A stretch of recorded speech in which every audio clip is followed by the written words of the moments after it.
Bonjour à toutes et à tous, et bienvenue chez les Chroniques du Commandeur. Pour cette extension, et pour bien commencer la reprise, nous allons tenter un nouveau format vidéo en rassemblant tous les tops en une seule vidéo. Hop, les généraux, les rares et les communes en même temps. On va essayer de voir si ce format est plus intéressant ou si vous préférez plusieurs vidéos comme avant, même si celles-ci sont plus tardives. N'hésitez pas à donner votre avis en commentaire là-dessus. On a besoin de savoir ce qui est le mieux pour vous fournir le contenu le plus intéressant et le plus agréable possible. Sans plus tarder, je vous propose qu'on passe au top des cartes qui nous ont le plus intéressés pour le commandeur dans l'extension Les Friches d'Eldren.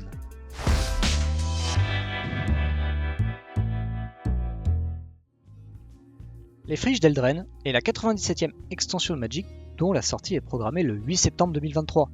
Designée par Chris Mooney et Mark Rosewater, avec Andrew Wallace à la direction artistique, son symbole est un livre de contes avec un diamant niché au cœur des pages. Tandis que la malédiction du sommeil maléfique étreint la population d'Eldren, la tension monte entre les jumeaux Kenrith. Ailleurs, une force ancestrale venue des profondeurs des friches fait appel à un jeune demi-fée qui ne comprend pas encore ce qu'être un héros signifie. Comme chaque fois depuis maintenant quelques temps, les nouvelles extensions deviennent de plus en plus compliquées à comprendre. Ce set contient 276 cartes pouvant toutes avoir un traitement foil classique, mais aussi 5 terrains basiques full art, contes de fées, faits par Harry et Dipty. Des cartes à la frame alternative, des showcase contes de fées et des extended art. Enfin, on retrouvera aussi dans les set boosters les cartes du Secret Lair Walking Dead depuis longtemps demandées par la communauté, notamment Rick, très joué en Legacy dans les decks tribaux humains.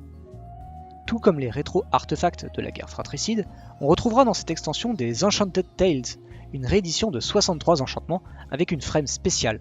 On peut citer parmi les plus notables la présence dans ces rééditions de contributions foncières, d'études ristiques ou encore de vie parallèle.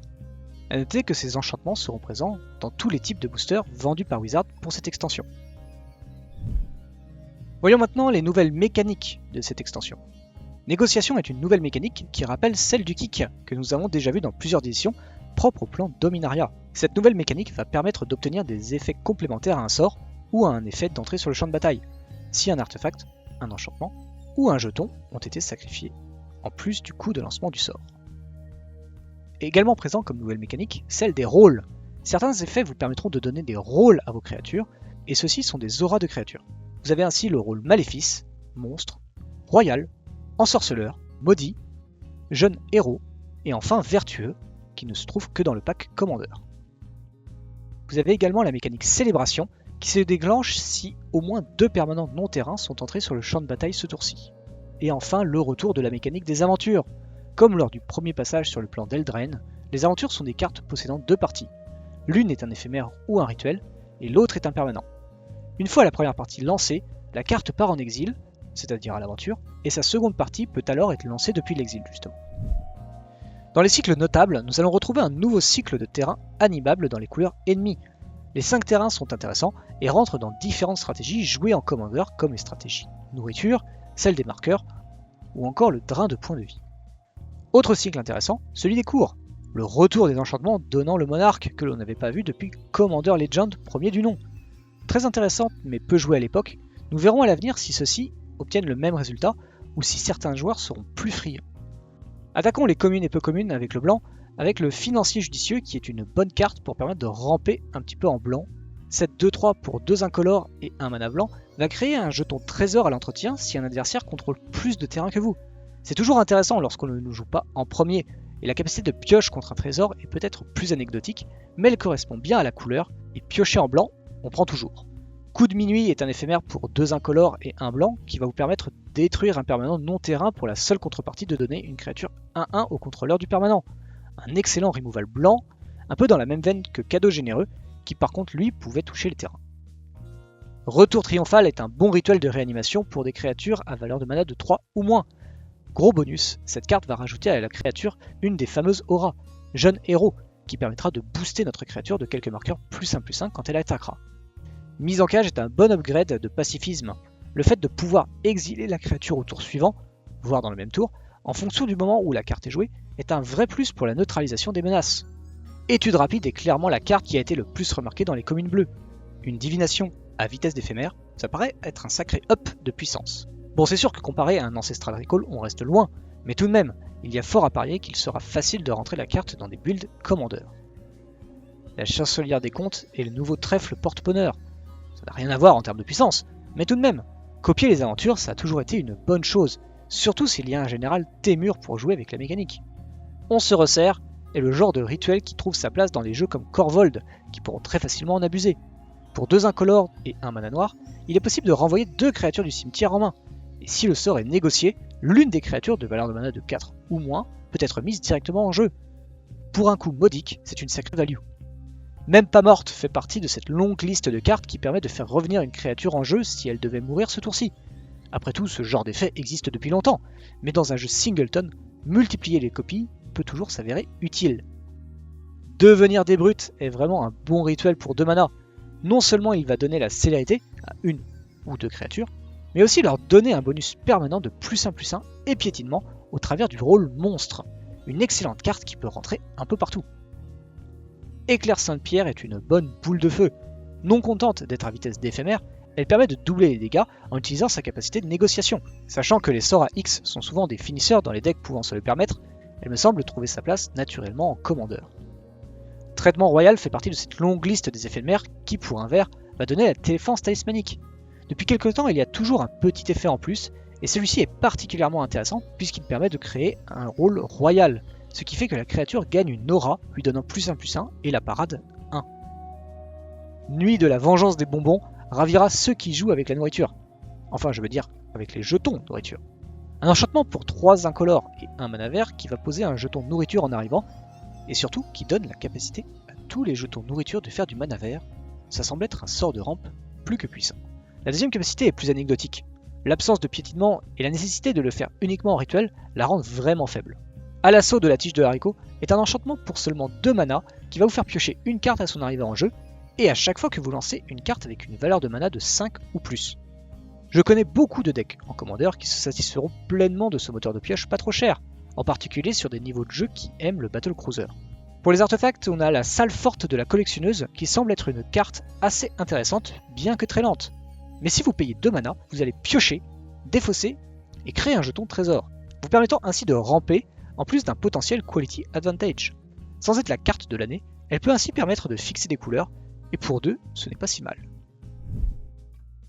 Avant de continuer plus en avant dans notre analyse, je vous invite à vous abonner à la chaîne et à activer la cloche si ce n'est pas déjà fait, cela nous aide énormément.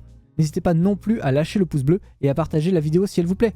Et bien sûr, vous pouvez nous suivre sur les réseaux sociaux, Facebook et Twitter, ou encore nous rejoindre sur le Discord pour discuter avec nous de l'édition, des ajouts que vous avez prévus pour vos decks, ou encore poser des questions aux arbitres présents et jouer avec le reste de la communauté. Enfin, si vous souhaitez rejoindre l'association des Chroniques du Commandeur pour profiter de différents avantages, n'hésitez pas à consulter le lien Hello Asso en description pour nous soutenir encore plus et nous permettre de réaliser davantage de projets vidéo. Dans les rares et mythiques, je vois en blanc la cavalerie Tremble-Lune, qui est une créature blanche 6/6 vol pour 5 incolores et 3 mana blancs dont l'effet n'est pas sans rappeler celui du Behemoth Caveur de Cratère. À son arrivée sur le champ de bataille, toutes les créatures vont gagner +6/+X, X étant le nombre de créatures en jeu, et le vol jusqu'à la fin du tour. Un peu moins bon que son comparse vert car le blanc ne possède pas forcément des moyens de mettre en jeu en évitant de payer le coup de mana, une autre option reste également la réanimation, ou si elle venait à être bliquée une ou plusieurs fois. Vertu de loyauté est une excellente carte pour les jeux jetons. Cet enchantement pour 3 incolores et 2 mana blancs met à la fin de votre tour un marqueur +1/+1 sur chacune de vos créatures et a la bonne idée de les dégager, ce qui peut permettre des bêtises aussi avec des capacités activées. Elle permet en plus de créer un jeton chevalier avec la vigilance pour 1 mana incolore et 1 mana blanc, et ce en éphémère en plus. Vraiment, cette carte a tout pour plaire et ne fait que renforcer mon avis sur la puissance peut-être un peu trop élevée des cartes avec une aventure pouvant s'enchaîner aisément entre la partie sort et la partie permanent. Un conte éternel est une antienne très énervée, donnant plus de +2 à toutes les créatures enchantées pour seulement 1 incolore et 1 blanc. Les jeux aura ne sont sûrement pas les plus représentés, mais des jeux comme Calix, guidé par le destin, ou encore Mazie, paladine à l'épée juste, pourraient en avoir bon usage. Vous avez aimé Panharmonicon? Vous avez aimé Eleschnor, mère des machines? Alors vous allez adorer Vertu de savoir. Cet enchantement pour 4 incolores et 1 bleu propose tout simplement le même effet qu'Eleschnor, mais a la bonne idée d'être une carte aventure, permettant de copier une capacité activée ou déclenchée pour 1 incolore et 1 bleu. Difficile de ne pas l'avoir rentré dans des jeux comme Aminatou, ou tout autre blink jouant du bleu. Le prodige ingénieux est une petite carte qui trouvera probablement sa place dans des jeux à base de ninjutsu. Une 0-1 pour X et un bleu, elle arrivera en jeu avec X marqueur +1/+1 et elle a la furtivité, ce qui fait qu'elle ne peut pas être bloquée par des créatures de force plus élevée. Au début de l'entretien, il sera possible d'enlever un marqueur pour piocher une carte. On peut donc la jouer pour 2, piocher une carte au début du tour suivant et en profiter pour se la faire remonter en main au travers du ninjutsu. Une très belle carte pour les jeux Yuriko, à n'en pas douter. Implorer le miroir est un excellent tuteur dont les 3 mana noirs dans le coup est facilement compensé par le fait de pouvoir lancer directement la carte recherchée si sa valeur de mana est de 4 ou moins. Alors oui, cela signifie qu'il aura fallu négocier la carte, mais aujourd'hui on trouve sur la plupart de nos champs de bataille des artefacts, des enchantements ou même des jetons à disposition et dispensables, surtout pour aller chercher n'importe quelle carte dans notre bibliothèque. Conquête des Chevaliers Liches va faire partie des meilleures cartes de réanimation dans les builds adaptés. Pour 4 incolores et 1 noir, ce rituel va nous proposer de sacrifier n'importe quel nombre d'artefacts, enchantements ou jetons, et de faire revenir autant de créatures en jeu de notre cimetière. Certes, c'est un coût de 5, ce qui est un peu cher, et ça demande tout de même un peu de préparation avant d'être utilisé. L'avantage c'est que ce n'est pas un coût supplémentaire, donc pas de surprise si un adversaire a un effet avant la résolution, et avec quelques jetons comme ceux de Christ en jeu, cela peut vraiment valoir la peine. La cour de Locthwain fait partie du cycle des cours dont nous avons parlé au début. Cet enchantement pour 2 incolores et 2 noirs nous propose de faire devenir le monarque et, au début de l'entretien, nous propose d'exiler la carte du dessus de la bibliothèque d'un adversaire et de pouvoir la jouer sans restriction de couleur tant qu'elle reste exilée. Et si on est le monarque, il sera possible de lancer une carte sans payer son coût de mana. Au-delà de la dynamique de jeu à la table qu'apporte la mécanique du monarque, que j'apprécie particulièrement, je trouve la carte pertinente en tant que moteur de carte advantage. La Vaurienne Charmante est une petite 1-1 célérité pour un incolore et un rouge qui pourrait facilement rentrer dans des builds de type Onis. Un faible coût et un effet d'entrée sur le champ de bataille intéressant puisqu'elle pourra soit produire un trésor, piocher puis défausser une carte, ou alors créer un rôle. Rien d'extraordinaire à l'horizon, mais elle reste dans mon radar. Exactement dans le même style et pour le même deck, j'ai repéré Godric, fêtard à cap, puisque attaquer avec lui et Onis le rendra immédiatement 4-4 vol. Le familier des ronces ravira les joueurs de stratégie basés sur le cimetière. Le côté rituel nous permet de meuler 7 cartes pour 5 mana verts et 2 incolores, et de ramener en jeu une créature, un enchantement ou un terrain parmi ces 7 cartes. Rien de fou jusque là, mais c'est le côté permanent qui devient intéressant. Une 2-2 pour un incolore et un vert qui fait du mana, certains diront que c'est un mauvais dork, mais sa capacité activée permet de le renvoyer en main, de sorte que le côté rituel puisse à nouveau être joué. Certes il faut l'engager, impossible d'en abuser sur mana infini, mais ça reste une carte de meule à 7 récursive qui peut ramper, et je pense bien la rentrer dans un jeu comme Netroid, qui serait on ne peut plus intéressé d'avoir cette carte dans sa stratégie. Je vais tout de même parler de l'archiviste Elf, même si la carte a beaucoup de mal à tenir la comparaison avec ses aînés, du fait de la ligne ne se déclenche qu'une fois par tour. On a là ici une carte de type Enchantress, qui va permettre de piocher lorsque un ou plusieurs enchantements entrent en jeu. Il me semble plus anecdotique de voir qu'elle prend aussi des marqueurs sur les entrées en jeu des artefacts avec la même limitation. Je pense qu'on aurait vraiment pu attendre mieux de la part de cette 0-1 pour 2 mana dont un vert. Démarrage tonitruant ravira les joueurs de grosses créatures. Bon, ce n'est pas un dent et ongle, mais regardez les 20 premières cartes de la bibliothèque, ce n'est pas mal non plus. Et s'il a été possible de sacrifier un artefact, un enchantement ou un jeton, les créatures révélées iront directement en jeu.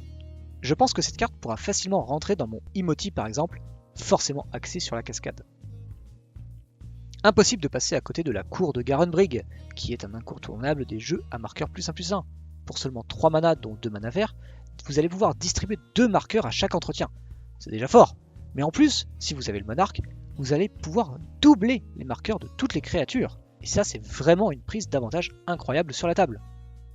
Les jumeaux jumelés me semblent être encore une excellente carte pour les jeux Blink. Comme nous l'avons déjà remarqué plusieurs fois depuis le début de cette vidéo, avec non seulement un effet de flicker, puisque le retour se fait en fin de tour, ce qui peut être important pour éviter des effets de destruction de masse, pour un incolore et un blanc, ce qui est un coût normal pour ce genre d'effet, mais en plus d'avoir un sort de permanent à lancer par la suite pour 2 incolores et 2 bleus, pour obtenir une 4-4 vol vigilance parade 1. C'est un upgrade d'absolument toutes les cartes à effet similaire actuellement éditées. Kellan, au sang de fée, nous permet d'avoir potentiellement pour la première fois un tuteur à équipement en zone de commandement. Alors pourquoi cette carte se retrouve ici et pas dans le top suivant? Tout simplement parce que je pense que cette carte sera un ajout bien meilleur dans les 99 qu'en zone de commandement. Bien entendu, pouvoir tutoriser des équipements tous les 2 tours c'est intéressant, mais le corps de la créature qui va avec, une simple 2-2 double initiative, pour 2 incolores et 1 rouge, rappelons-le, me semble un peu léger pour un général. Certes, elle pourra grossir en fonction des équipements attachés, mais tout de même, elle manque de protection comme bien souvent dans cet archétype. Dragon Décadent est tout simplement une excellente carte qui peut rentrer dans tous les decks Rakdos. L'effet d'aventure pour 2 incolores et 1 noir permet d'exiler 2 cartes du dessus d'une bibliothèque adverse et de pouvoir les jouer. Très sympathique après un Imperial Seal adverse par exemple. Et puis notons que cela permet aussi de jouer des terrains. La seconde partie de la carte se curve parfaitement au tour d'après dans un dragon 4-4 vol piétinement pour 2 incolores et 2 rouges, qui a en plus la bonne idée de générer des trésors à l'attaque. Manquerait plus qu'elle nous fasse un petit café d'ailleurs. Le Somnophage Cruel pourrait se voir jouer dans l'archétype Meule. Très peu représenté, il faut bien l'admettre, car meuler 300 cartes est assez complexe, mais avec les renforts récents pour ce type de stratégie, Phénax pourrait reprendre du service sur certaines tables de jeu. On va passer maintenant à la dernière catégorie de cette vidéo, qui est le top des généraux. Avec en premier lieu, Imodan, le Pyromarteau, un nouveau général mono rouge pour un coût en mana de 4, dont 2 mana rouges et 2 mana incolores. Il peut proposer un build burn en multijoueur, en permettant finalement d'ajouter un petit côté efficace à chaque sort ciblant une seule créature. Après tout, un simple sort qui met non seulement 2 à la créature, mais aussi à chaque adversaire, ça en est vraiment pas mal. Seigneur Grouilleur, roi des égouts, fera la joie des amateurs de Tribal Ra. Ce n'est certes pas un lord, mais pour un faible coût, il permettra de commencer la prolifération de sa tribu sur le champ de bataille, tout en touchant au cimetière de vos adversaires. Capacité de plus en plus utile en commandeur, très souvent peu exploité, et qui peut vous permettre de bloquer de nombreuses stratégies. Peut-être le préférez-vous dans les 99, mais j'aime l'idée de l'avoir à la tête du deck. Ce sera aussi l'occasion de jouer Colonie en mêlée, et également le boucher de Seigneur Grouilleur, 2 nouvelles cartes de l'extension Les Friges d'Eldren. Rowan, Sillon de la Guerre, appelle le combo de toutes ses forces. Déjà une 4-2 menace pour 1 mana noir, 1 mana rouge et 1 mana incolore, ce n'est pas mal, mais en plus, en l'engageant à vitesse de rituel, il faut pas abuser non plus, elle va réduire de X le coût des sorts noirs ou rouges, X étant le nombre de points de vie perdus ce tour-ci.